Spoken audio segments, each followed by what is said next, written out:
Cristiano Ronaldo যখন Manchester United ছেড়ে Saudi club Al নাসরে পাড়ি জমিয়েছিলেন তখন বিশ্ব ফুটবলে সৌদি প্রো লিগের পরিচিতি ছিল না বললেই চলে। রোনালদোর আগমনের পর বদলে যেতে শুরু করে সেই চিত্র। এরপর একে একে সাদিও মানে, করিম বেনজেমা, নেইমার জুনিয়র সহ একাধিক বিশ্বতারকা পাড়ি জমান সৌদি আরবে। তারকা ফুটবলারদের উপস্থিতিতে দ্রুতই বাড়ে লিগটির বিশ্বব্যাপী পরিচিতি। ঠিক একই দৃশ্য দেখা গেছে যুক্তরাষ্ট্রের মেজর লিগ সকারেও। লিওনেল মেসি ইন্টার মায়ামিতে যোগ দেওয়ার পর আমেরিকান ফুটবলে তৈরি হয় নতুন উন্মাদনা। বিশ্ব ফুটবলের দুই মহাতারকার আগমন দুই লিগের পরিচিতি বদলে দিয়েছে। তবে এবার কি সেই পথেই হাঁটছে তুরস্ক?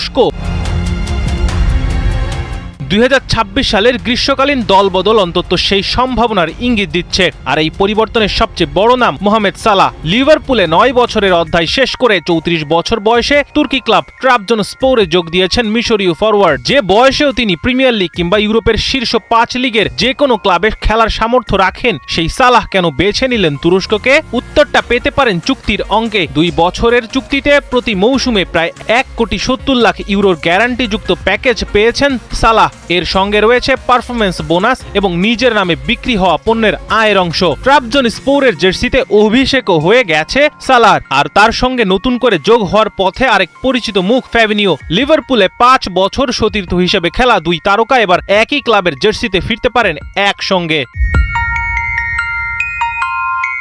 তবে তুর্কি ফুটবলের এই পরিবর্তনের হাওয়া শুধু সালাহকে ঘিরে নয়। তুর্কির আরেক ক্লাব ফেনেরবাচেতে যোগ দিয়েছেন রোমেলু লুকাকু, মেসন গ্রিনউড ও নাথান আকে। এর আগে ক্লাবটি দলে রেখেছিল ফরাসি বিশ্বকাপ জয়ী মিডফিল্ডার এনগোলো কান্তেকেও। অর্থাৎ তুরস্কের অন্যতম বড় ক্লাবটি এখন ইউরোপের শীর্ষ পর্যায়ে খেলা কিংবা খেলা শেষ করা তারকাদের মিলনস্থলে পরিণত হচ্ছে। বেসিকতাস ও পিসিএনএ, আর্সেনাল থেকে লিয়ান্দ্রো ত্রোসাদ ও ইউভেন্টাস থেকে দুসান ভ্লাহোভিচকে দলে নিয়ে তারাও শক্তি বাড়িয়েছে।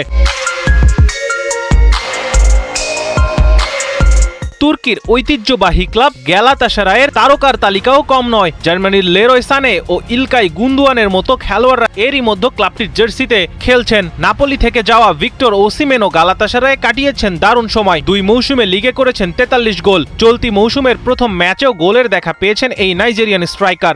সব মিলিয়ে সালাহ, লুকাকু, ত্রোসাদ, গ্রিনউড, আকে, সানে, গুন্দোয়ানদের মতো নাম তুর্কি সুপার লিগকে বিশ্ব ফুটবলের আলোচনা আরো জোরালো ভাবে নিয়ে এসেছে। কিন্তু এখানে আসল প্রশ্ন, এটা কি সত্যি তুর্কি ফুটবলের বিপ্লব?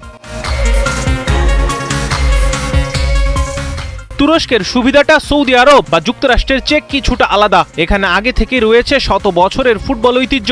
গালাতাসারাই, ফেনেরবাচ, বেসিকতাস ও ট্রাবজনস্পোরের মতো ঐতিহাসিক ক্লাব এবং ফুটবল পাগল সমর্থক গোষ্ঠী। স্টেডিয়ামের পরিবেশ, স্থানীয় ফুটবল সংস্কৃতি এবং ক্লাবগুলোর ঐতিহ্য সব মিলিয়ে তারকাদের জন্য এখানে রয়েছে আলাদা আকর্ষণ। এর সঙ্গে রয়েছে ইউরোপীয় প্রতিযোগিতার দরজা। তুরস্কের শীর্ষ ক্লাবগুলো নিয়মিত চ্যাম্পিয়ন্স লিগ, ইউরোপা লিগ ও কনফারেন্স লিগ খেলে। ফলে বড় তারকারা এখানে এসে শুধু অর্থ উপার্জনই করছেন না, ইউরোপীয় ফুটবলের মঞ্চে নিজেদের উপস্থিতি ধরে রাখতে পারছেন।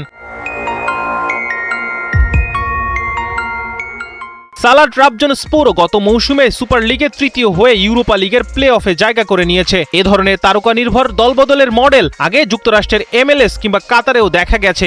বড় তারকা এনে জনপ্রিয়তা তৈরি করা গেলেও শুধু তারকা দিয়ে কোনো লিগকে ইউরোপের ঐতিহ্যবাহী প্রতিযোগিতার সমপর্যায়ে নেওয়া যায়নি। তুরস্কের ক্ষেত্রেও তাই শুধু নামের ঝলক যথেষ্ট নয়, তবে আসার জায়গাও আছে। এই তারকারা যদি মাঠে সাফল্য এনে দেন, ইউরোপীয় প্রতিযোগিতায় তুর্কি ক্লাবগুলোর অবস্থান শক্ত করেন, তাহলে ছবিটা বদলাতে পারে। আলিফ খন্দকার, ৭১।